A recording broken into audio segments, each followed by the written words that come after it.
Hello viewers, meshy Green's में आपका स्वागत है।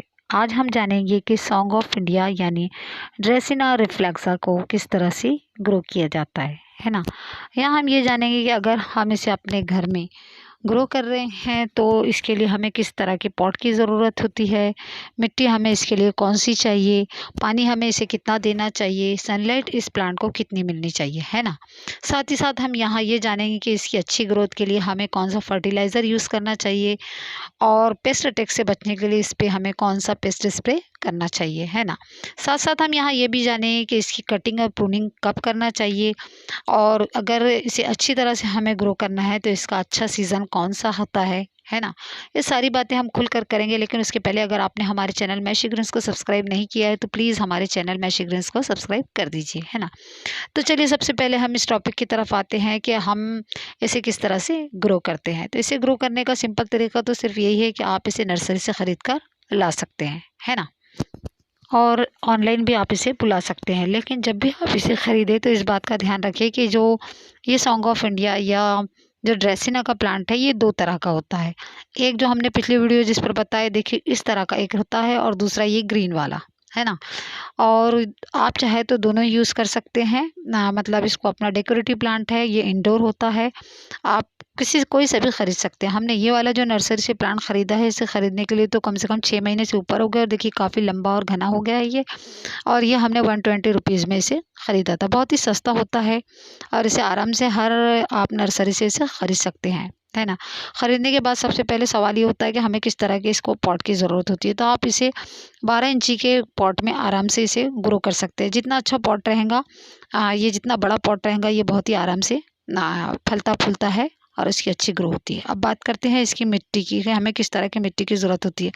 तो इसके लिए आपको 50% गार्डन सॉइल लेना है, 40% आप इसमें रिवर सैंड मिला दिए और 10% आप इसमें नीम खली का पाउडर डाल दिए। नीम खली का पाउडर इसलिए डाला जाता है कि इसकी जो रूट्स होती है, जड़ें, वो बहुत सेंसिटिव होती है और उनमें फंगस लगने का बहुत जल्दी ख़तरा बना रहता है। उससे बचने के लिए हमें इसके अंदर नीम खली का पाउडर ऑलरेडी डाल देना चाहिए ताकि ये एंटी फंगस का काम करता है ना।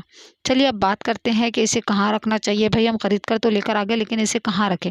देखिए इंडोर प्लांट है, इसे ज़्यादा धूप की ज़रूरत नहीं होती है। फिर भी अगर आप इसे इंडोर नहीं रखना चाहते, बाहर रखना चाहते हैं, तो आप इसको सिर्फ ऐसी जगह रखें जहाँ इसे ब्राइट सनलाइट मिलती रहे। डायरेक्ट सनलाइट इसे बिल्कुल पसंद नहीं होती है। अगर आप इसे डायरेक्ट सनलाइट में रखेंगे तो ये जो है धीरे धीरे करके इसकी पत्तियाँ पीली पड़ जाएंगी और पौधा मुरझाकर मर जाता है ना। सिर्फ इसे ऐसी जगह रखें जहाँ इसे 7 से 8 घंटे की ब्राइट सनलाइट मिलती रहे। अगर आपके एरिया में बहुत ज़्यादा टेम्परेचर है तो फिर आप इसे ग्रीन नेट के नीचे रख सकते हैं या किसी ऐसी जगह जहाँ शेड आता हो, है ना। चलिए अब बात करते हैं कि इसे कितना पानी देना चाहिए। तो पानी तो आप इसे अल्टरनेट डे पर देना चाहिए, क्योंकि इसे ज़्यादा ऐसा नहीं है कि इसमें बहुत सारा पानी देंगे तो ये बहुत अच्छे से फला फूलेंगे नहीं। जब देखिए इसकी मिट्टी की देखो, ये हम देख रहे हैं कि यहाँ ये देखो कितना ड्राई हो गया है ये, लेकिन मैंने फिर भी इसे पे पानी नहीं दिया है। क्यों? क्योंकि इसे तभी पानी देना चाहिए जब हमें ऊपर की जो मिट्टी की जो लेयर है वो थोड़ी ड्राई दिखे और ऐसा लगने लगे कि अब पौधे की मिट्टी पूरी तरह से सूख गई है, तभी हम इसमें पानी दें। अदरवाइज़ क्या होता है कि इसकी जड़ें रहती है, उसमें रूट रॉट्स की प्रॉब्लम बहुत जल्दी ये पकड़ लेता है ना।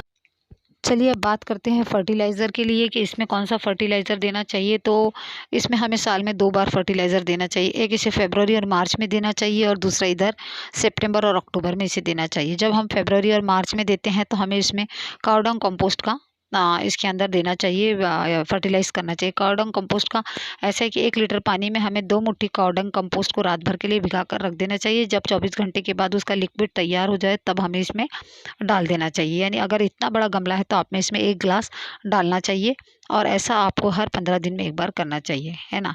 और अगर आप जब डाल रहे हैं सितंबर और अक्टूबर में तो उस टाइम में आपको इसे वर्मी कंपोस्ट की खाद देना चाहिए। वर्मी कंपोस्ट भी आपको इसे एक इतने बड़े गमले में आपको 1 कटोरी वर्मी कंपोस्ट डालें जो इसके लिए सफिशिएंट होती है।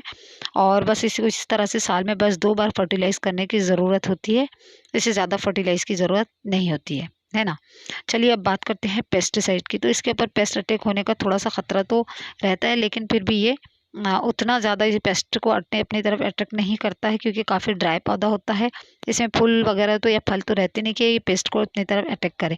फिर भी अगर आपको ऐसा लगता है कि कभी आपके पत्ते पीले पड़ने लगे या पत्तों पे इस तरह का कोई दाग आ जाए या कीड़े से खाने लगे, तो आपको सिंपल सोपी स्प्रे का इसके ऊपर लिक्विड का छिड़काव करना चाहिए। सोप स्प्रे बनाने के लिए आपको सिंपल यही करना है कि 1 लीटर पानी लेना है, उसमें 10 ml यानी कि 2 ढक्कन आपको जो लिक्विड अपना डिश वॉश होता है, बस उसका आपको लिक्विड बनाना है और उसके ऊपर इसे स्प्रे कर देना है ना। चलिए अब बात करते हैं कि इसे घना किस तरह से बनाना चाहिए। तो इसकी कटिंग और प्रूनिंग के ज़रिए आप इसे आराम से घना बना सकते हैं। जैसा कि ये मेरे पास तो सिंपल एक ही है, लेकिन अगर आप इसको छोटी-छोटी इसकी आप ब्रांचेज़ लें और इसी तरह इसकी जो मिट्टी है इसी में आप बस ऐसे ही थोड़ा-सा डाल दें, तो ये अपने आप ही ग्रो करने लगता है और 15 से 20 दिन में उसकी जड़ें बनना शुरू हो जाती है ना। चलिए अब बात करते हैं कि इसे किस तरह से चमकदार बहुत देखें आपने कितनी अच्छी और चमकदार है। देखो ये भी बहुत अच्छा है, इसकी पत्तियाँ कितनी चमकदार है। तो इसकी पत्तियों को चमकदार बनाने के लिए आपको इस पर रॉ मिल्क का स्प्रे करना चाहिए। रॉ मिल्क का स्प्रे बनाने के लिए आपको 1 लीटर पानी लेना है और उसमें आपको आधा कप रॉ मिल्क डालना है और उसका अच्छे तरह से लिक्विड बना के इसके ऊपर स्प्रे करना है और उसे ऐसे ही छोड़ देना है।